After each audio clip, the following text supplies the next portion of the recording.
ಆಕಾಶವಾಣಿ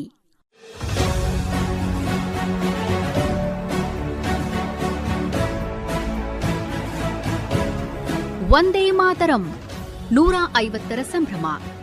ಆಕಾಶವಾಣಿಗೆ 90ರ ಸಂಭ್ರಮ. ಕೇಳಿ ವಿಶೇಷ ಕಾರ್ಯಕ್ರಮ ವೀರಯೋಧರು ರಕ್ಷಣಾ ಸೇವೆಯ ತಾರೆಗಳು. ಪರಿಕಲ್ಪನೆ ಹಾಗೂ ಪ್ರಸ್ತುತಿ ನೂತನ ಎಸ್ ಕದಂ. ನಿರ್ಮಾಣ ನಂದನ್ ಕುಮಾರ್ ಎಲ್ಒ. ಕಾರ್ಯಕ್ರಮದಲ್ಲಿ ಭಾಗವಹಿಸ್ತಾ ಇದ್ದಾರೆ ವಾಯುಸೇನೆಯ ನಿವೃತ್ತ ವಾರೆಂಟ್ ಆಫೀಸರ್ ಶ್ರೀಧರ್ ಭಟ್ ಅವರು. ಶ್ರೋತೃಗಳೇ ನಮಸ್ಕಾರ. ಇವತ್ತಿನ ವೀರಯೋಧರು ರಕ್ಷಣಾ ಸೇವೆಯ ತಾರೆಗಳು ಕಾರ್ಯಕ್ರಮಕ್ಕೆ ನಿಮಗೆಲ್ಲ ಆತ್ಮೀಯವಾದ ಸ್ವಾಗತ. ಭಾರತೀಯ ವಾಯುಸೇನೆ ದೇಶದ ಸುರಕ್ಷತೆಯಲ್ಲಿ ಸದಾ ಮಹತ್ವವಾದ ಪಾತ್ರವನ್ನು ವಹಿಸಿದೆ. ಇವತ್ತು ನಮ್ಮೊಂದಿಗೆ ನಮ್ಮ ಈ ಕಾರ್ಯಕ್ರಮದಲ್ಲಿ ಭಾಗವಹಿಸ್ತಾ ಇರೋರು ಭಾರತೀಯ ವಾಯುಸೇನೆಯಲ್ಲಿ ವಾರಂಟ್ ಆಫೀಸರ್ ಆಗಿ ನಿವೃತ್ತಿ ಹೊಂದಿದಂತಹ ಸುಮಾರು 26 ವರ್ಷಗಳ ದೀರ್ಘ ಸೇವೆಯನ್ನು ಭಾರತೀಯ ವಾಯುಸೇನೆಯ ಮೂಲಕ ದೇಶಕ್ಕೆ ನೀಡಿದಂತಹ ಶ್ರೀಧರ ಭಟ್ ಅವರನ್ನು ಕಾರ್ಯಕ್ರಮಕ್ಕೆ ಸ್ವಾಗತಿಸೋಣ. ನಮಸ್ಕಾರ ಶ್ರೀಧರ್ ಭಟ್ ಅವರೇ. ಜೈ ಹಿಂದ್. ನಮಸ್ಕಾರ. ಜೈ ಹಿಂದ್. ಶ್ರೀಧರ್ ಭಟ್ ಅವರೇ, ನೀವು ಮೂಲತಃ ಎಂಜಿನಿಯರಿಂಗ್ ಬ್ಯಾಕ್ಗ್ರೌಂಡಿಂದ ಬಂದವರು, ಅಲ್ಲಿಂದ ಎಲೆಕ್ಟ್ರಿಕಲ್ ಓದ್ತೀರಾ. ಅದರಲ್ಲೂ ಕರ್ನಾಟಕದ ಒಂದು ಕೊನೆಯ ಭಾಗ ಅದು ಕಾಸರಗೋಡು ಮೂಲದಿಂದ ಬಂದವರು. ಅಲ್ಲಿಂದ ನಿಮಗೆ ಸೈನ್ಯಕ್ಕೆ ಸೇರುವಂತಹ ಒಂದು ಅವಕಾಶ ಹೇಗಾಯಿತು? ಮತ್ತು ಸೈನ್ಯದಲ್ಲಿ ಈ ಹಿಂದೆ ಸೇರಿದಂಥವರು ಯಾರಾದರೂ ನಿಮ್ಮ ಮನೆಗಳಲ್ಲಿ, ನಿಮ್ಮ ಸುತ್ತಮುತ್ತಲು ನಿಮಗೆ ಸ್ಫೂರ್ತಿದಾಯಕವಾಗಿ ಇದ್ರಾ? ಹೇಗೆ? ಭಾರತೀಯ ವಾಯುಸೇನೆಯ ಸೇವೆ 1980ನೇ ಇಸ್ವಿಯಿಂದ ಶುರುವಾಗಿತ್ತು. ಆ ಸಂದರ್ಭಗಳಲ್ಲಿ ಈಗಿನ ಥರ ತಂತ್ರಾಂಶ ಅಥವಾ ಜಾಲತಾಣಗಳು ಯಾವುದೂ ಇರಲಿಲ್ಲವಾಗಿತ್ತು. ನಾವು ಪ್ರಧಾನವಾಗಿ ವೃತ್ತಪತ್ರಿಕೆಯನ್ನೇ, ಅಂದರೆ ನ್ಯೂಸ್ ಪೇಪರ್ಸನ್ನೇ ಅವಲಂಬಿಸಿಕೊಂಡು ಜೀವನ ನಡೆಸಬೇಕಾದಂತಹ ಸಂದರ್ಭ ಒದಗಿತ್ತು ಆವಾಗ. ಸೊ ಆದ್ದರಿಂದ 79ರಿಂದ 80ನೇ ದಶಕದಲ್ಲಿ ನಾನು ಡಿಗ್ರಿ ಅಂದರೆ BSc ಕೋರ್ಸ್ಗೆ ಸೇರಿದಂಥ ಸಂದರ್ಭ. ಎಲ್ಲಿ ಸೇರಿದ್ರಿ? ನಾವು ಡಿಗ್ರಿಗೆ ಕಾಸರಗೋಡಲ್ಲಿ ಗೌರ್ಮೆಂಟ್ ಕಾಲೇಜಿಗೆ ಜಾಯಿನ್ ಆಗಿದ್ದೆ. ಏತನ್ಮಧ್ಯೆ ವೃತ್ತಪತ್ರಿಕೆಯಲ್ಲಿ ಭಾರತೀಯ ವಾಯುಸೇನೆಗೆ ಸೇರ್ಪಡೆ ಎಂಬ ವಿಚಾರವಾಗಿ ಒಂದು ಜಾಹೀರಾತನ್ನು ಭಾರತೀಯ ವಾಯುಸೇನೆಯಿಂದ ಪ್ರಕಟವಾಗಿತ್ತು ಕನ್ನಡ ವಾರ್ತಾಪತ್ರಿಕೆಯಲ್ಲಿ. ಅದನ್ನು ನೋಡಿ ನಾವು ಇದಕ್ಕೆ ಒಂದು ಅರ್ಜಿಯನ್ನು ಸಲ್ಲಿಸಿದ್ವಿ. ಅರ್ಜಿಯನ್ನು ಸಲ್ಲಿಸಿ ಆದಮೇಲೆ ನಮಗೆ ಬೆಂಗಳೂರಿಗೆ ಲಿಖಿತ ಪರೀಕ್ಷೆ, ಸಂದರ್ಶನಕ್ಕೆ ಮತ್ತು ದೈಹಿಕ ಪರೀಕ್ಷೆ ಇತ್ಯಾದಿಗಳಿಗೆ ನಮಗೆ ಕರೆ ಬಂತು. ಹಾಗೆ ನಾವು 1980ನೇ ಇಸವಿ ಆಗಸ್ಟ್ ತಿಂಗಳಲ್ಲಿ ಬೆಂಗಳೂರಿಗೆ ಬಂದು ಅಲ್ಲಿ ನಮಗೆ 3 ದಿನಗಳ ಕಾಲ ಪರೀಕ್ಷೆ ನಡೆಸಿದ್ರು. ಅದರಲ್ಲಿ ಮೊದಲನೇದಾಗಿ ನಮಗಿದ್ದಂಥದ್ದು ಲಿಖಿತ ಪರೀಕ್ಷೆ. ಲಿಖಿತ ಪರೀಕ್ಷೆಯಲ್ಲಿ ಅದು ವೈಜ್ಞಾನಿಕ ವಿಚಾರಗಳವಾಗಿ, it was a technical written test, not for the administrative ಜಾಬ್ಗೆ ಇದ್ದದಲ್ಲ. ಆ ಟೆಕ್ನಿಕಲ್ ಎಕ್ಸಾಮಿನೇಷನಲ್ಲಿ ನಮ್ಮ ಪರ್ಫಾರ್ಮೆನ್ಸ್ ಮೇಲೆ ನಮಗೆ ಯಾವ ಸ್ಟ್ರೀಮಿಗೆ ಕಳಿಸುತ್ತಾರೆ ಹೇಳುವಂಥದ್ದು ಗೊತ್ತಾಗುವಂಥದ್ದು. ಅಂದರೆ ಒಂದು ವಿಮಾನ ಅಂತ ಹೇಳಿದೆ ಕೂಡಲೇ ಮೇಡಮ್, ಅದರಲ್ಲಿ ವಿದ್ಯುತ್ ವಿಭಾಗ ಇದೆ, ಉಪಕರಣ ವಿಭಾಗ ಅಂತ ಹೇಳಿದೆ, ಏರ್ಫ್ರೇಮ್ ಸ್ಟ್ರಕ್ಚರ್ಸ್ ಅಂತ ಹೇಳಿದೆ, ಇಂಜಿನ್ ವಿಭಾಗ ಇದೆ, ಶಸ್ತ್ರಾಸ್ತ್ರಗಳ ವಿಭಾಗ, ಆರ್ಮಮೆಂಟ್ ಅಂತ ಹೇಳಿದೆ, ರಡಾರ್, ರೇಡಿಯೋ, ಈ ಥರ ಬೇರೆ ಬೇರೆ ಸಿಸ್ಟಮ್ಗಳು ಇವೆ. ವಿಮಾನವನ್ನು ಸನ್ನದ್ಧ ಸ್ಥಿತಿಯಲ್ಲಿ ಇಡಬೇಕಿದ್ರೆ ಬೇರೆ ಬೇರೆ ವಿಭಾಗಗಳ ಪರಿಣಿತರು ಬೇಕಾಗಿರುತ್ತೆ. ಈ ಸಂದರ್ಭದಲ್ಲಿ ನನ್ನ ಲಿಖಿತ ಪರೀಕ್ಷೆಯ ಆಧಾರ ಅದರಲ್ಲೇ ಮಾಡಿರುವಂತಹ ನನ್ನ ಸಾಧನೆಯ ಮೇಲಿಂದ ನನಗೆ ವಿಮಾನದ ವಿದ್ಯುತ್ ವಿಭಾಗದಲ್ಲಿ ತರಬೇತಿ ತೆಗೆದುಕೊಳ್ಳುವಂತೆ ನನ್ನ ಆಯ್ಕೆ ಮಾಡೋದು. ಆ ಕಾಲದಲ್ಲಿ ವಿಮಾನ ನೋಡೋದು ಬಹಳ ಅಪರೂಪ ಆಗಿತ್ತು. ಹೌದು, ಈಗ ಎಲ್ಲ ಕಡೆಗೂ ವಿಮಾನ ನಿಲ್ದಾಣಗಳಾಗಿದ್ದಾವೆ. ವಿಮಾನ ಏನು ಹೊಸದಲ್ಲ. ಆದರೆ ನೀವು ಹೇಳ್ತಾ ಇರೋ ಹಾಗೆ 79-80ರ ಹೊತ್ತಿಗೆ ವಿಮಾನ ಅನ್ನೋದು ನಾವು ಕೇಳ್ತಿದ್ವಿ ಹೊರತು ಅದನ್ನು ಎಲ್ಲೂ ನೋಡ್ತಿರ್ಲಿಲ್ಲ. ಅಂಥ ಹೊತ್ತಿನಲ್ಲಿ ಒಂದು ಜಾಹೀರಾತನ್ನು ನೋಡಿ ಕೆಲಸಕ್ಕೆ ನೀವು ಅಪ್ಲೈ ಮಾಡ್ತೀರಿ ಅಂತಂದರೆ ಹೇಗೆ ಧೈರ್ಯ ಮಾಡಿದ್ರಿ? ಒಂದು ವಿಮಾನದಲ್ಲಿ ಯಾವ ಕೆಲಸ ಸಿಗುತ್ತೆ ಅನ್ನೋದು ನಿಮ್ಗೇನು ಗೊತ್ತಿರಲ್ಲ. ಓದಿದ್ದು BScಗೂ ಮತ್ತು ವಿಮಾನಕ್ಕೂ ಯಾವ ಸಂಬಂಧ ಇದೆ? ಇಂಥ ಅನುಮಾನಗಳು ಬರಲಿಲ್ವಾ ಅವಾಗ? ಬಂತು. ಅಂದರೆ ಎಲ್ಲೋ ನನ್ನ ಮನಸ್ಸಿನ ಒಂದು ಮೂಲೆಯಲ್ಲಿ ತಾಂತ್ರಿಕ ವಿಭಾಗದಲ್ಲಿ ನಾನು ಮುಂದುವರೆದು ದೇಶ ಸೇವೆ ಮಾಡಬೇಕು ಅನ್ನುವಂಥ ಒಂದು ಸ್ತುಪ್ತ ಬಯಕೆ ಮನಸ್ಸಿನೊಳಗಡೆ ಇತ್ತು ಅಂತ ಹೇಳಿ ನಾನು ಹೇಳೋಕ್ಕೆ ಇಷ್ಟಪಡ್ತೇನೆ. ಯಾಕಂತ ಹೇಳಿದ್ರೆ, ನಾನು ಹೈಸ್ಕೂಲ್ನಲ್ಲಿ ಓದುವಾಗ ಅಥವಾ PUCಯಲ್ಲಿ ಓದುವ ಸಂದರ್ಭದಲ್ಲಿ ನಮ್ಮ ಆಕಾಶದಲ್ಲಿ ವಿಮಾನಗಳು ಹೋಗುವಾಗ ಅದರ ಬಗ್ಗೆ ನಾವು ದೃಷ್ಟಿಸಿ ನೋಡಿಕೊಂಡು ಇದು ವಿಮಾನ ಹೇಗೆ ಹಾರುತ್ತೆ, ಇದರ ವಿಚಾರಗಳೇನು, how does the aircraft fly, ಅಂದರೆ ವಿಮಾನ ಹೇಗೆ ಹಾರುತ್ತೆ ಹೇಳುವಂಥ ವಿಚಾರವಾಗಿ ಮನಸ್ಸೊಳಗೆ ಹಲವಾರು ಪ್ರಶ್ನೆಗಳು ಉದ್ಭವಿಸಿತ್ತು. ಆ ಸಂದರ್ಭದಲ್ಲಿ ಒಂದು ಅವಕಾಶ ಬಂದಾಗ ಈಗೊಂದು ಅರ್ಜಿ ಹಾಕಿ ಮುಂದೆ ದೇಶ ಸೇವೆಗೆ ಹೋಗುವಂತ ಒಂದು ಪ್ರಮೇಯ ಸಿಕ್ಕಿದೆ ಅಂತ ಹೇಳುವ ಉದ್ದೇಶದಿಂದ ನಾವು ಇದಕ್ಕೆ ಒಂದು ಸ್ವಪ್ರಯತ್ನ ಸ್ವಪ್ರಯತ್ನ ಮನೆಯಲ್ಲಿ ಯಾರು ಹೇಳಿಲ್ಲ. ಕೆಲವರಿಗೆ ಟೀಚರ್ಸ್ ಹೇಳ್ತಾರೆ ನೀವು ಇದನ್ನ ಮಾಡು ಅಂತ ಹೇಳ್ತಾರೆ. ನಾವು ಶಾಲೆಯಲ್ಲಿ ಎಲ್ಲ ವಿಷಯಗಳಲ್ಲಿಯೂ ನಾನು 90% ಪ್ಲಸ್ ಮಾರ್ಕ್ ತೆಗೆದುಕೊಂಡು ಮುಂದೆ ಬಂದವನು. ಸೊ ಇಂಥ ವಿಚಾರದಲ್ಲಿ ಈಗಿನ ಥರದಲ್ಲಿರುವ ಕೋಚಿಂಗ್ ಸೆಂಟರ್ಗಳು ಅಥವಾ ಬೇರೆ ತರಬೇತಿ ಕೇಂದ್ರಗಳು ಆ ಕಾಲದಲ್ಲಿ ಇದ್ದಿರಲಿಲ್ಲ. ಸೊ ಆವಾಗ ನಾವು ಬೇರೆ ಬೇರೆ ಕಡೆಯಿಂದ ಮಾಹಿತಿ ಸಂಗ್ರಹಿಸಿ ಅದರ ಮೂಲಕನೇ ನಾವು ಪ್ರೇರಣೆ ಪಡ್ಕೊಂಡು ಮುಂದೆ ಹೋಗುವಂಥ ಒಂದು ಕಾಲ ಇತ್ತು. ನಮ್ಮ ಮನೆಯಲ್ಲಿ ಒಂದು ಅವಿಭಕ್ತ ಕುಟುಂಬ, ದೊಡ್ಡ ಫ್ಯಾಮಿಲಿಯಿಂದ ಬಂದವನು. ಆದ್ದರಿಂದ ನಾವೊಂದು ಉದ್ಯೋಗ ಅನಿವಾರ್ಯವಾಗಿತ್ತು. ಬಟ್ ನಾವು ಮಧ್ಯಮ ವರ್ಗದವರು. ಸೊ ಆದ್ರಿಂದ ವಾಯುಸೇನೆಗೆ ಸೇರಿ ದೇಶ ಸೇವೆ ಮಾಡಿಕೊಂಡು ತನ್ಮೂಲಕ ಒಂದು ಒಳ್ಳೆಯ ಉದ್ಯೋಗ ಪಡ್ಕೊಂಡು ನಮ್ಮ ಒಂದು ಕ್ಯಾರಿಯರ್ ಬಿಲ್ಡಪ್ ಮಾಡಬೇಕು ಹೇಳುವಂತಹ ಒಂದು ಭಾವನೆ ಬಂದಿಟ್ಟಿತ್ತು. ಹೀಗೆ ಅಕಸ್ಮಾತ್ ಆಗಿ ವಾಯುಸೇನೆಯ ಒಂದು ಜಾಹೀರಾತು ನಿಮ್ಮ ಎದುರಿಗೆ ಬಂತು, ನಂತರ ಅದೇ ನಿಮ್ಮ ಬದುಕನ್ನ ಕಟ್ಕೊಡ್ತು. ಹೌದು. ಆ ಸಂದರ್ಭಗಳಲ್ಲಿ ನಮ್ಮ ಜಿಲ್ಲೆಯಿಂದ ಅಥವಾ ನಮ್ಮ ಕರ್ನಾಟಕ ದಕ್ಷಿಣ ಜಿಲ್ಲೆಯಿಂದ ನನ್ನಿಂದ ಒಂದು 2 ವರ್ಷ 4 ವರ್ಷ ಹೆಚ್ಚಿನ ವಯಸ್ಸಿನವರು ಸುಮಾರು ಜನ ಭಾರತೀಯ ವಾಯುಸೇನೆಗೆ, ಭಾರತೀಯ ಸೈನ್ಯಕ್ಕೆ ಅಥವಾ ಭಾರತೀಯ ನೌಕಾದಳಕ್ಕೆ ಸೇರಿದವರಿದ್ರು. ಆ ಮೂಲಕನೂ ಸ್ವಲ್ಪ ಮಾಹಿತಿ ನಾನು ಪಡ್ಕೊಂಡು ಅದರಿಂದ ಒಂದು ಭಾರತೀಯ ವಾಯು ಸೇರುವಂತಹ ಒಂದು ಸುವರ್ಣ ಅವಕಾಶ ಸಿಕ್ಕಿತು ಅಂತ ಹೇಳಿ ಹೇಳ್ಬೋದು. ಅಂದ್ರೆ ಮಂಗಳೂರಿನ ಪಕ್ಕದ ಕಾಸರಗೋಡು, ಪಕ್ಕಾ ಕರಾವಳಿ ತೀರ, ಅಲ್ಲಿಂದ ನೀವು ಬಂದಿದ್ದು ತಂಪು ಹವೆಯ ಬೆಂಗಳೂರಿಗೆ. ಬೆಂಗಳೂರಲ್ಲಿ ಟ್ರೈನಿಂಗ್ ಆಯ್ತು ನಿಮಗೆ. ಎಲ್ಲ ತರಬೇತಿ ಎಷ್ಟು ಕಾಲ? ಅಂದ್ರೆ ನಾವು ಭಾರತೀಯ ವಾಯುಸೇನೆ ಸೇರಿದ ಮೇಲೆ ಆರಂಭದ 6 ತಿಂಗಳಲ್ಲಿ ಅವರು ದಿನಕ್ಕೆ ಒಂದು 8 ಗಂಟೆ ನಮಗೆ ತರಬೇತಿ ಇದ್ದರೆ ಅದರಲ್ಲಿ ದಿನಾನು 3 ಗಂಟೆ ಕಾಲ ನಮಗೆ ದೈಹಿಕವಾಗಿ ನಮಗೆ ಕವಾಯತು ಮಾಡಿಸ್ತಾ ಇದ್ರು. ಆಮೇಲೆ ನಮ್ಮ ಟೆಕ್ನಿಕಲ್ ಸಬ್ಜೆಕ್ಟ್ ಬಗ್ಗೆ ಟ್ರೈನಿಂಗ್ ಕೊಡುವವರು ಅಂತ ಹೇಳಿದರೆ ಬೆಳಗ್ಗೆ ನಾವು 4 ಗಂಟೆಯಿಂದ 4:15 ಗಂಟೆಯೊಳಗೆ ಏಳಬೇಕಾಗುತ್ತೆ. ಭಾರತೀಯ ವಾಯುಸೇನೆ ಅಂತ ಹೇಳಿದರೆ ಶಿಸ್ತುಬದ್ಧವಾದಂಥ ಒಂದು ಜೀವನಕ್ಕೆ ಒಂದು ಪರ್ಯಾಯ ಶಬ್ದ ಈ ಸಂದರ್ಭದಲ್ಲಿ ಹೇಳೋಕ್ಕೆ ಇಷ್ಟಪಡ್ತೇನೆ. ಯಾಕಂದರೆ ನಮ್ಮ ಒಂದು ಶಿಸ್ತುಬದ್ಧ ಜೀವನ ಅಂತ ಹೇಳಿದರೆ ಅದರಲ್ಲಿ ನಮ್ಮ ಒಂದು ಸಮಯದ ಪಾಲನೆ, ನಮ್ಮ ಒಂದು ಕೊಟ್ಟ ಕೆಲಸವನ್ನು ಪರಿಪೂರ್ಣವಾಗಿ ಮಾಡಿಕೊಂಡು ನಾವು ರಿಸಲ್ಟ್ ಓರಿಯೆಂಟೆಡ್ ಆ್ಯಕ್ಷನ್ಸ್ ಅಂತ ಹೇಳ್ತೀವಿ ನಾವು, ಅದನ್ನು ಮುಂದುವರೆಸ್ಕೊಂಡು ಹೋಗುವಂಥದ್ದು. ಮತ್ತು ಒಂದು ವಿಧೇಯತೆ, ಪ್ರಾಮಾಣಿಕತೆ, ಇಂಥ ವಿಚಾರಗಳಿಗೆಲ್ಲಗಳು ನಾವು ಭಾರತೀಯ ವಾಯುಸೇನೆಯಿಂದ ಕಲಿತುಕೊಂಡಿದ್ವಿ. ಸೊ ಬೆಳಗ್ಗೆ ಎದ್ದು ಫಸ್ಟ್ ನಮಗೆ ಒಂದು 5 ಕಿಲೋಮೀಟರ್ ಹೆಲ್ತ್ ರನ್ ಅಂತ ಹೇಳಿತ್ತು. ಅಂದರೆ ಒಂದು ಇದೆಲ್ಲ ಅದರ ಮೂಲ ಉದ್ದೇಶ ನಾವು ಒಂದು ದೈಹಿಕವಾಗಿ ಮಾನಸಿಕವಾಗಿ ಸನ್ನದ್ಧರಾಗಿರಬೇಕು ಹೇಳುವಂತಹ ಒಂದು ಮೂಲ ಭಾವನೆ. ಅದಾದ ಮೇಲೆ ಪುನಃ 7:30 ಗಂಟೆ ಹೊತ್ತಿಗೆ ಬೆಳಗ್ಗೆ ನಾವು ಬೆಳಗಿನ ಉಪಹಾರ ಸೇವಿಸಿ ಪುನಃ ನಮ್ಮ ತರಬೇತಿಗೆ ಸನ್ನದ್ಧರಾಗಿರಬೇಕಿತ್ತು. ಅದು ಸರಿಯಾದ ಸಮವಸ್ತ್ರದಲ್ಲಿ ನಮ್ಮ ವರ್ತನೆಯಲ್ಲಿ, ನಮ್ಮ ಆ್ಯಟಿಟ್ಯೂಡ್ ಅಥವಾ ನಮ್ಮ ದೈನಂದಿನ ಜೀವನದಲ್ಲಿ ಅಲ್ಲಿ ಯಾವುದೇ ಅಶಿಸ್ತು ತೋರಿಸಿದರೆ ಅದಕ್ಕೆ ನಮಗೆ ಆರಂಭದಲ್ಲಿ ಮೌಖಿಕವಾಗಿ ವಾರ್ನಿಂಗ್ ಕೊಡ್ತಾ ಇದ್ರು. ನಂತರ ಕೆಲವು ಜನರಿಗೆ ಶಿಕ್ಷೆ ಕೊಟ್ಟಂಥ ಪ್ರಮೇಯವೂ ಇದೆ. ಇದರ ಉದ್ದೇಶ ನಾವು ಯಾವುದೇ ಸಂದರ್ಭದಲ್ಲಿ ಅಶಿಸ್ತನ್ನು ಪ್ರಕಟಿಸಬಾರದು ಅಂತ ಹೇಳುವಂಥದ್ದಾಗಿತ್ತು. ಹೀಗೆ ಭಾರತೀಯ ವಾಯುಸೇನೆಯ ಶಿಸ್ತಿನ ವಾತಾವರಣ ಎಲ್ಲರಿಗೂ ಪರಿಚಿತವಾಗಿರುವಂಥದ್ದೇ. ಅಂಥ ವಾತಾವರಣದಲ್ಲಿ ನಿಮಗೆ ತರಬೇತಿ ಅಲ್ಲಿ ಸಿಕ್ತು. ಅದಾದ ನಂತರ ಪೋಸ್ಟಿಂಗ್ ಆಗುತ್ತೆ ನೋಡಿ, ಒಂದು ಕಡೆಗೆ ನಿಮಗೆ ಕೆಲಸಕ್ಕೆ ಹೋಗಬೇಕಾಗುತ್ತೆ. ಅದು ಎಲ್ಲಿಗೆ ಬಂತು? ಅಂದರೆ ನನ್ನನ್ನು ವಿಮಾನದ ವಿದ್ಯುತ್ ವಿಭಾಗಕ್ಕೆ ಆಯ್ಕೆ ಮಾಡಿದ್ದರಿಂದ ಆಮೇಲೆ ವಿದ್ಯುತ್ ಏರೋ ಎಲೆಕ್ಟ್ರಿಕಲ್ ಇಂಜಿನಿಯರಿಂಗ್ ಸಬ್ಜೆಕ್ಟ್ನಲ್ಲೇ ನಮಗೆ ಹೆಚ್ಚು ನಮಗೆ ಟ್ರೈನಿಂಗ್ ಇತ್ತು. ನಮ್ಮ ಡಿಪ್ಲೊಮಾ ಟ್ರೈನಿಂಗ್ ಫಾರ್ 3 ಇಯರ್ಸ್ ಇತ್ತು. ಆ 3 ಇಯರ್ಸಿನ ಪೀರಿಯಡಲ್ಲಿ ನಮಗೆ ಎಲೆಕ್ಟ್ರಿಕಲ್ ಇಂಜಿನಿಯರಿಂಗ್ ಬಗ್ಗೆನೇ ನಮಗೆ ಟ್ರೈನಿಂಗ್ ಇತ್ತು. ಅದು ಮತ್ತೆ 1 ವರ್ಷ ಇತ್ತು. ಆಮೇಲೆ ಒಂದು 20 ದಿವಸ ರಜೆ ಕೊಟ್ಟು ಅದಾದಮೇಲೆ ಮತ್ತೆ ಪುನಃ 11 ತಿಂಗಳು ನಮಗೆ technical training purely on aeroplanes, ಅಂದರೆ ಡಿಫೆನ್ಸ್ ಏರೋಪ್ಲೇನ್ಸ್ ಬಗ್ಗೆ ಟ್ರೈನಿಂಗ್ ಇತ್ತು. ಅದಾದ ಮೇಲೆ ನಮಗೆ ಫಸ್ಟ್ ಟ್ರಾನ್ಸ್ಫರ್ ಅಂದರೆ ವರ್ಗಾವಣೆ. ಫಸ್ಟ್ ವರ್ಗಾವಣೆ ನಮಗೆ ಬರೇಲಿಗೆ ಕೊಟ್ಟಿದ್ದು. ಭಾರತೀಯ ವಾಯುಸೇನೆಯಲ್ಲಿ ಬರೇಲಿಯಲ್ಲಿ ದೊಡ್ಡೊಂದು ವಾಯುತಾಣ ಇದೆ. ಆ ವಾಯುತಾಣಕ್ಕೆ ನಮಗೆ ವರ್ಗಾವಣೆ ಮಾಡಿದ್ರು. ಅದು MiG-21 ವಿಮಾನಕ್ಕೆ. ಸೊ ಅದರಲ್ಲಿ ನಾನು 1 ವರ್ಷ ಕೆಲಸ ಮಾಡಿದ ಮೇಲೆ ಪುನಃ ನನಗೆ ಬೆಂಗಳೂರಿಗೆ ವರ್ಗಾವಣೆ ಮಾಡಿದ್ರು. ಅದರಲ್ಲಿ ಡಿಪ್ಲೊಮಾದ ಫೈನಲ್ ಫೇಸಿನ ಟ್ರೈನಿಂಗ್ಗೋಸ್ಕರ ಬೆಂಗಳೂರಿಗೆ ಪುನಃ ವರ್ಗಾವಣೆ ಮಾಡಿದರು.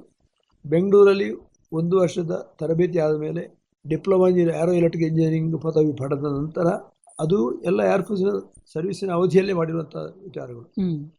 ಪುನಃ ನಮ್ಮನ್ನು ಮಿಗ್ ವಿಮಾನಕ್ಕೆ ನಾವು ಚಂಡೀಗಢಕ್ಕೆ ಹೋಗಿದ್ವಿ. ಹ್ಮ್ ಹ್ಮ್. ಚಂಡೀಗಢದಲ್ಲಿ ನಾವು ಭಾರತೀಯ ವಾಯುಸೇನೆಯಲ್ಲಿ ಕೆಲಸ ಮಾಡ್ತಾ ಇದ್ದೆ. ಅಲ್ಲಿಂದ ರಾಜಸ್ಥಾನದಲ್ಲಿರುವಂತಹ ಭಾರತೀಯ ವಾಯುತಾಣಕ್ಕೆ ನನ್ನನ್ನು ವರ್ಗಾವಣೆ ಮಾಡಿದರು. ಅಲ್ಲಿ ಒಂದು 7 ವರ್ಷಗಳ ಕಾಲ ನಾನು ಅಲ್ಲಿ ಭಾರತೀಯ ವಾಯುಸೇನೆಯಲ್ಲಿ ಕೆಲಸ ಮಾಡಿದೆ. ಹ್ಮ್ ಹ್ಮ್. ಅದು it was A operational unit ಅಂತ ಹೇಳಿದ್ರೆ ಬಹಳ ಒಂದು ಯುದ್ಧಕ್ಕೆ ಸನ್ನದ್ಧವಾಗಿರುವಂತಹ ಒಂದು ಯೂನಿಟ್ ಆಗಿತ್ತು. ಯಾಕೆಂದ್ರೆ ಅಲ್ಲಿ ಗಡಿ ಗಡಿ ಬರುತ್ತೆ, ಅದರಿಂದ ಅಲ್ಲಿ ಹೆಚ್ಚು ಸತರ್ಕರಾಗಿರುವಂತಹ ಒಂದು ಪರಿಸ್ಥಿತಿ ಇತ್ತು. ನೀವು ಹೇಳಿದ್ರಿ ಅವಿಭಕ್ತ ಕುಟುಂಬ, ದೊಡ್ಡ ಕುಟುಂಬ ನಿಮ್ದು ಅಂತ ಹೇಳಿದ್ರಿ. ಅಲ್ಲಿಂದ ಒಂದೇ ಬಾರಿ ಬೆಂಗಳೂರು ಬಿಟ್ಟು ಬರೇಲಿಗೆ ಹೋಗುವಂಥದ್ದು ಬಂತು. ಹೌದು.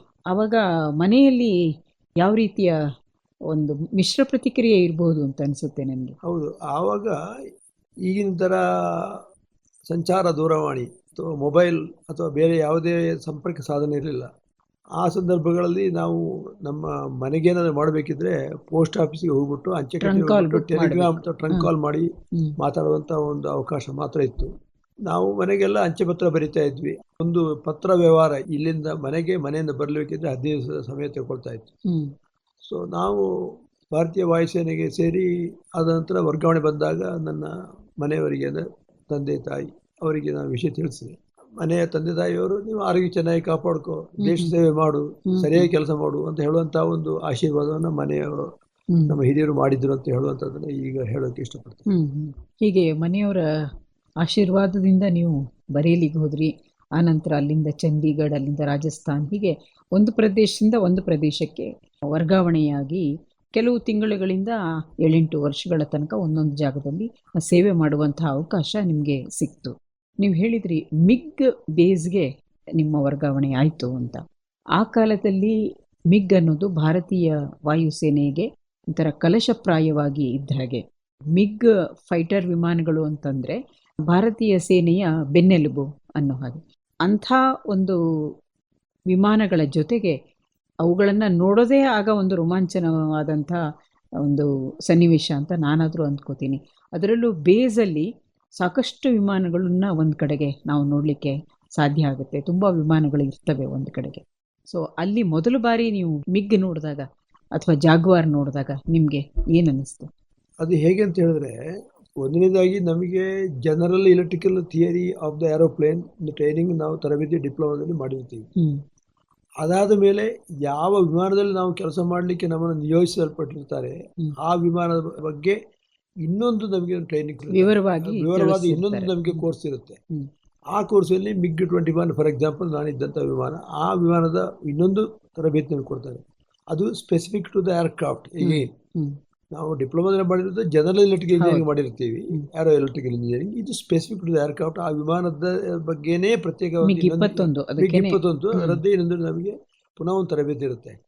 ಸೊ ಆ ತರಬೇತಿಯಲ್ಲಿ ನಮಗೆ ಅದು ಆನ್ ಜಾಬ್ ಟ್ರೈನಿಂಗ್ ಇರುತ್ತೆ, ಪ್ರಾಕ್ಟಿಕಲ್ ಇರುತ್ತೆ, ಥಿಯರಿ ಇರುತ್ತೆ, ಅದನ್ನು ಪುನಃ ಎಕ್ಸಾಮ್ ಇರುತ್ತೆ, ಪಾಸ್ ಆಗಬೇಕು. ಅದರಲ್ಲಿ you have to come in the grading. If you are failing ಅಂದ್ರೆ ನೀವು ಅದರಲ್ಲಿ ಸರಿಯಾಗಿ ನಿರೀಕ್ಷಿತ ಫಲಿತಾಂಶ ಬಂದಿಲ್ಲ ಅಂದ್ರೆ ಸೊ ನಿಮಗೆ ಪುನಃ ತರಬೇತಿ ಕಳಿಸ್ತಾರೆ. ಅದರಿಂದ ಭಾರತೀಯ ವಾಯುಸೇನೆ ನಮ್ಮ ಈ ತರಬೇತಿಯ ಹಂತಗಳಲ್ಲಿ ಪ್ರತಿ ಹಂತದಲ್ಲಿ ನಮ್ಮನ್ನು ಕಂಟಿನ್ಯೂಸ್ ಇವಾಲ್ಯುಯೇಷನ್ ಅಂತ ಹೇಳಿ ನಮ್ಮ ಒಂದು ಮೌಲ್ಯಮಾಪನ ಮಾಡ್ತಾ ಇರ್ತಾರೆ. ಆ ಮೌಲ್ಯಮಾಪನ ನಾವು ತೆಲುಗಡೆಯಾಗಿ ಮೇಲೆ ಬಂದ್ರೇ ಮುಂದಿನ ಹಂತಕ್ಕೆ ಹೋಗಕ್ಕೆ ಸಾಧ್ಯ ಆಗುತ್ತೆ. ಯಾಕಂದರೆ ನಮ್ಮ ಪರ್ಫಾರ್ಮೆನ್ಸನ್ನು ಪ್ರತಿಯೊಂದು ಹಂತದಲ್ಲಿ ನೋಡ್ಕೊಂಡ್ಬಿಟ್ಟು ಅದರಲ್ಲಿ ಏನಾದರೂ ಕೊರತೆ ಕಂಡು ಬಂದಲ್ಲಿ ಅವ್ರು ತಿದ್ದಲಿಕ್ಕೆ ನಮಗೊಂದು ಅವಕಾಶ ಕೊಡ್ತಾರೆ. ನಮ್ಮ ನಿರ್ಲಕ್ಷ್ಯತೆಯಿಂದ ಅಥವಾ ನಮ್ಮ ಒಂದು ಯಾವುದಾದ್ರು ಉದಾಸೀನತೆಯಿಂದ ನಾವು ಏನಾದರೂ ತಪ್ಪು ಮಾಡಿದ್ರೆ ಅದಕ್ಕೆ ಲಿಖಿತ ಶಿಕ್ಷೆ ಕೊಡುವಂಥ ಒಂದು ಅವಕಾಶವೂ ಇದೆ. ಅದರಿಂದ ನಾವು ಯಾವುದೇ ಒಂದು ಹಂತದಲ್ಲಿ ನಮ್ಮ ತರಬೇತಿಯನ್ನು, ನಮ್ಮ ಸೇವೆಯನ್ನು ಲಘುವಾಗಿ ಪರಿಗಣಿಸುವ ಅವಕಾಶ ಇರುವುದಿಲ್ಲ. ನಿಮಗೆ ಮಿಗ್ ತರಬೇತಿ ಕೊಡುವಾಗ ದೈಹಿಕವಾಗಿ ಅದು ಹೇಗಿರುತ್ತೆ, ಅದನ್ನು ಎಲ್ಲೆಲ್ಲಿ ಹೇಗೆ ಅದಕ್ಕೆ ದುರಸ್ತಿ ಕಾರ್ಯ ಮಾಡಬಹುದು, ಇಂಥದ್ರ ಜೊತೆಗೆ ಅದರ ಹಾರಾಟವನ್ನು ನಿಮಗೆ ಹೇಳ್ಕೊಡ್ತಾರೆ ಅನಿಸುತ್ತೆ. ಇದು ಮಿಗ್ ವಿಮಾನದಲ್ಲಿ ಮೇಡಮ್, ಒಂದು ವಿಮಾನ ಹಾರಾಟಕ್ಕೆ ಸನ್ನದ್ಧವಾಗಬೇಕಿದ್ರೆ ಮೊದಲು 1 ಗಂಟೆ ಕಾಲ ನಾವು ಅದನ್ನು ಪರೀಕ್ಷೆ ಮಾಡಬೇಕಾಗುತ್ತೆ.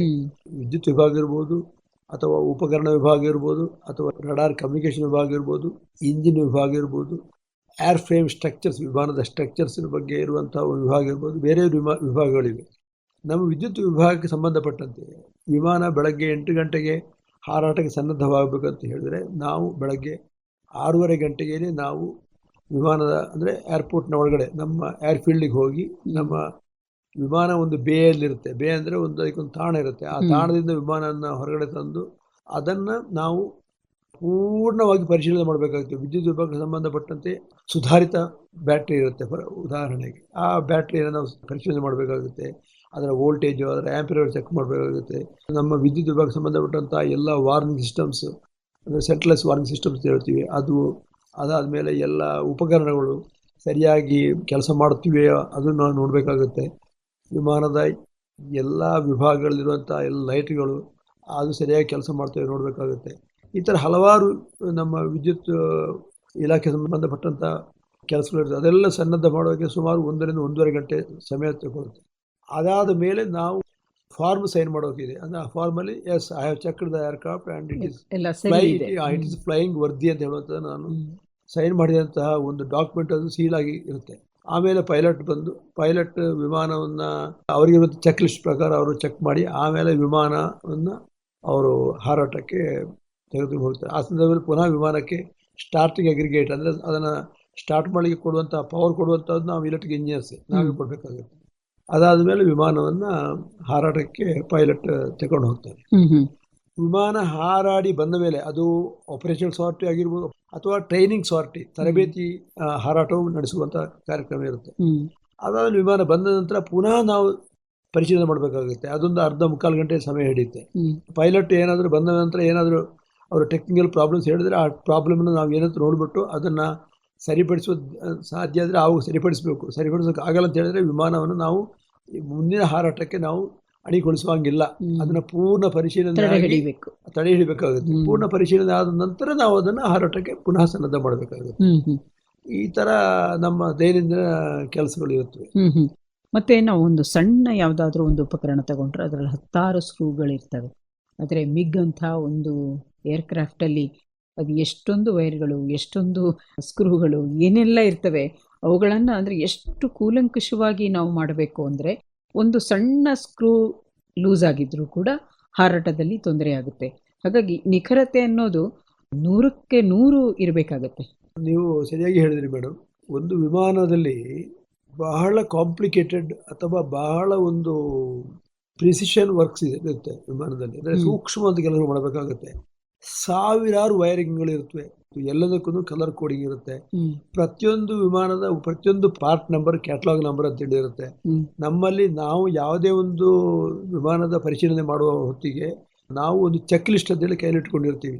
ಅದರನ್ನು ನೋಡಿಕೊಂಡು ಪ್ರತಿಯೊಂದು ಹಂತದಲ್ಲೂ ಈ ಸ್ಟೇಜಲ್ಲಿ ಚೆಕ್ ಆದರೆ ಟಿಕ್ ಮಾರ್ಕ್ ಮಾಡ್ತೀವಿ. ಯಾಕಂದರೆ ಯಾವುದೇ ರೀತಿಯ ಒಂದು ನ್ಯೂನತೆಗೂ ವಿಮಾನ ಸಾಧ್ಯನೇ ಇಲ್ಲ. ಯಾಕಂತೇಳಿದ್ರೆ ವಿಮಾನ ಆಕಾಶದ ಹಾರುವಂಥದ್ದು. ರಸ್ತೆಯಲ್ಲಿ ಹೋಗುವ ಯಾವುದೇ ವಾಹನ ಹಾಳಾದರೂ ಒಂದು ಸೈಡಲ್ಲಿ ನಿಲ್ಲಿಸ್ಬೋದು. ಬಟ್ ವಿಮಾನದ ವಿಚಾರದಲ್ಲಿ ಹಾಗೆ ಬರಲ್ಲ. ಆದ್ದರಿಂದ 100ಕ್ಕೆ 100% ವಿಮಾನ ಹಾರಾಟಕ್ಕೆ ಸನ್ನದ್ಧವಾಗಿ ಏನು ಅಂತ ನಾವು ಖಾತ್ರಿಪಡಿಸಿಕೊಂಡೇನೆ ವಿಮಾನವನ್ನು ಹಾರಾಟಕ್ಕೆ ನಾವು ಅಣಿಗೊಳಿಸಬೇಕಾಗುತ್ತೆ. ಜಾಗ್ವಾರ್ ಕೂಡ ಅದೇ ಥರದ. ಹೌದು, ಜಾಗ್ವಾರ್ ವಿಮಾನ ಅಂತ ಹೇಳಿದ್ರೆ ಅದು ಮಿಗ್ಗಿಂದ ಒಂದು ಹೆಜ್ಜೆ ಸುಧಾರಿತ ವಿಮಾನವಾಗಿರುತ್ತೆ. ಸೊ ಅದರಲ್ಲಿ ನಾವು ಟ್ರೈನಿಂಗ್ ಪಡೆದಿದ್ವಿ. ನಾವು ಭಾರತೀಯ ವಾಯುಸೇನೆಯಲ್ಲಿ ಗೋರಖ್ಪುರದ ದೊಡ್ಡ ಒಂದು ವಾಯುತಾಣ ಇದೆ, ಅಲ್ಲಿ ನಾವು ಅದರಲ್ಲಿ ತರಬೇತಿ ಪಡೆದಿದ್ವಿ. ಸೊ ನಾನು ಅದರಲ್ಲಿ ಬೆಸ್ಟ್ ಇನ್ ದ ಸಿಸ್ಟಮ್ ಅಂತ ಹೇಳುವಂಥ ಒಂದು ಅವಾರ್ಡನ್ನು ಪಡೆದಿದ್ದೆ. ಸಂತೋಷ. ಹೌದು, ಅಂದರೆ ಆ ವಿಮಾನದಲ್ಲಿ ಇಲೆಕ್ಟ್ರಿಕಲ್ ವಿಭಾಗದಲ್ಲಿ ಯಾವುದೇ ಒಂದು ಕಾಂಪೊನೆಂಟ್ ಬಗ್ಗೆ ಕೇಳಿದ್ರು, ಯಾವುದೇ ವೈರಿಂಗ್ ಕೇಳಿದ್ರು ನಾನು ಅದನ್ನು ಅಷ್ಟು ನಿಖರವಾಗಿ ಹೇಳುವಂಥ ಅದರಲ್ಲಿ ಈ ಪರಿಣತಿ ಹೊಂದಿದ್ದೆ. ಯಾಕಂದ್ರೆ ಅದು ಒಂದು 4 ತಿಂಗಳಿಂದ ತರಬೇತಿ ಒಂದು ಪರೀಕ್ಷೆ ಇರುತ್ತೆ. ಆ ಪರೀಕ್ಷೆಯಲ್ಲಿ ನಾವು ತೆರಗಡೆ ಆದ ನಂತರ ಆ ವಿಮಾನಕ್ಕೆ ನಮ್ಮನ್ನು ನಿಯೋಜನೆಗೊಳಿಸ್ತಾರೆ. ಹೀಗೆ ಮಿಗ್ ಮತ್ತೆ ಜಾಗ್ವಾರ್ ಅವು ಎರಡನ್ನೂ ಬಹಳ ನೀವೇ ಹೇಳಿದ ಹಾಗೆ ನೀವು ಪ್ರಶಸ್ತಿ ಕೂಡ ಪಡ್ಕೊಂಡಿದ್ದೀರಿ. ಅದರ ಮೇಂಟೆನೆನ್ಸ್ ಆಗಿರಬಹುದು ಅಥವಾ ಅದರ ನಿಖರತೆ ಏನಿದೆ ಅದರ ಬಗ್ಗೆ ನಿಮಗೆ ಪ್ರಶಸ್ತಿಗಳು ಕೂಡ ಬಂದಿದ್ವು. ಯಾವುದೇ ಸೈನಿಕನಿಗಾದರೂ ಒಂದು ಬಾರಿ ಆದರೂ ಅದನ್ನ ನಾನು ಯುದ್ಧ ಭೂಮಿಗೆ ತಗೊಂಡು ಹೋಗ್ಬೇಕು ಅಂತಿರುತ್ತೆ. ಆವಾಗ ತನ್ನ ಜೀವನ ಸಾರ್ಥಕ ಅಂತ ಅನಿಸೋದಿದೆ. ಹಾಗೆ ನೀವು ರಾಜಸ್ಥಾನದಲ್ಲಿದ್ರಿ, ಆನಂತರ ಕಾರ್ಗಿಲ್ನಲ್ಲೂ ಕೆಲಸ ಮಾಡುವಂಥ ಅವಕಾಶ ಸಿಕ್ತು. ಅವಾಗ ಯಾವಾಗಲೂ ಈ ಯುದ್ಧದ ಸನ್ನಿವೇಶವನ್ನು ಹೇಗೆ ಎದುರಿಸುವಂಥ ಅವಕಾಶ ಬಂತು ನಿಮಗೆ? 1987 ಬ್ರಾಸ್ ಟ್ಯಾಕ್ ಅಂತ ಒಂದು ಆಪರೇಷನ್ ನಮ್ಮ ಭಾರತೀಯ ಸೈನ್ಯಗಳಿಗೆ ಕೊಟ್ಟಿದ್ರು. ಸೊ ಆ ಸಂದರ್ಭದಲ್ಲಿ ಒಂದು ಯುದ್ಧ ಸನ್ನಿವೇಶ ಉಂಟಾಗಿತ್ತು. ಆ ಸಂದರ್ಭದಲ್ಲಿ ಮಾಡಿದಂಥ ಒಂದು ಇಡೀ ಒಂದು ಬ್ರಾಸ್ ಟ್ಯಾಕ್ಸ್ ಆಪರೇಷನ್ ಅಂತ ಹೇಳುವಂಥದ್ದು. ಆ ಸಂದರ್ಭದಲ್ಲಿ ಸಶಸ್ತ್ರ ಸನ್ನದ್ಧವಾಗಿ ವಿಮಾನಗಳೆಲ್ಲವೂ ತಯಾರಾಗಿದ್ದವು.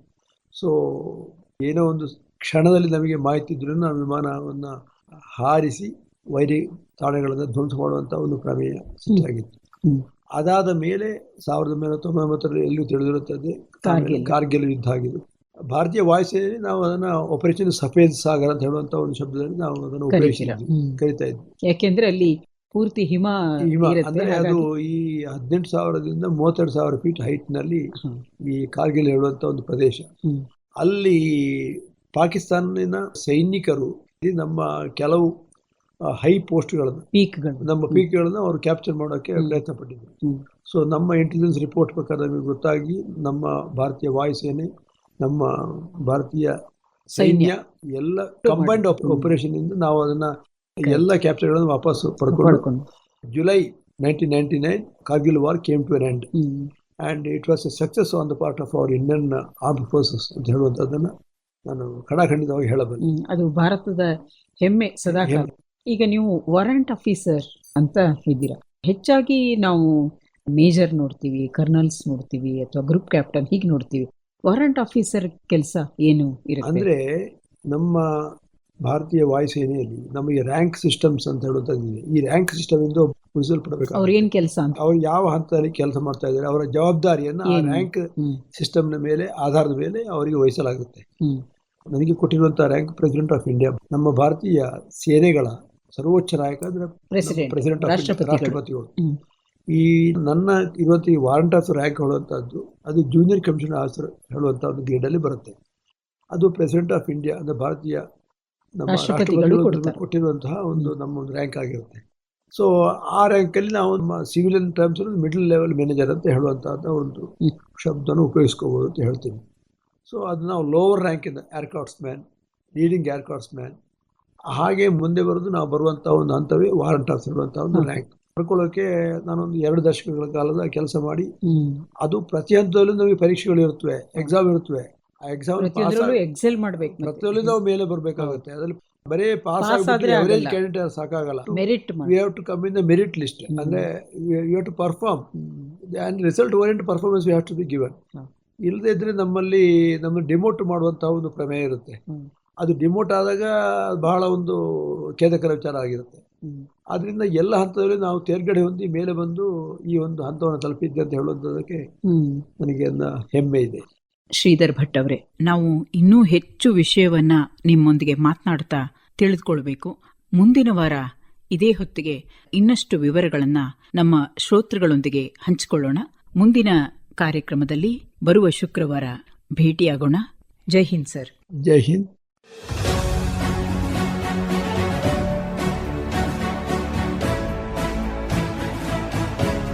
ಇದುವರೆಗೆ ವಂದೇ ಮಾತರಂ 150ರ ಸಂಭ್ರಮ, ಆಕಾಶವಾಣಿಗೆ 90ರ ಸಂಭ್ರಮ. ಈ ಸಂದರ್ಭದಲ್ಲಿ ವೀರಯೋಧರು, ರಕ್ಷಣಾ ಸೇವೆಯ ತಾರೆಗಳು ವಿಶೇಷ ಕಾರ್ಯಕ್ರಮ ಕೇಳಿದಿರಿ. ಕಾರ್ಯಕ್ರಮದಲ್ಲಿ ಭಾಗವಹಿಸಿದ್ದವರು ವಾಯುಸೇನೆಯ ನಿವೃತ್ತ ವಾರೆಂಟ್ ಆಫೀಸರ್ ಶ್ರೀಧರ್ ಭಟ್ ಅವರು. ಪರಿಕಲ್ಪನೆ ಹಾಗೂ ಪ್ರಸ್ತುತಿ ನೂತನ ಎಸ್ ಕದಂ. ನಿರ್ಮಾಣ ನಂದನ್ ಕುಮಾರ್ ಎಲ್ಒ. ಸಂಕಲನ ಧನರಾಜ್ ಎಸ್ ಬಿ. ಇದು ಆಕಾಶವಾಣಿ ಬೆಂಗಳೂರು ಕೇಂದ್ರದ ಕೊಡುಗೆ.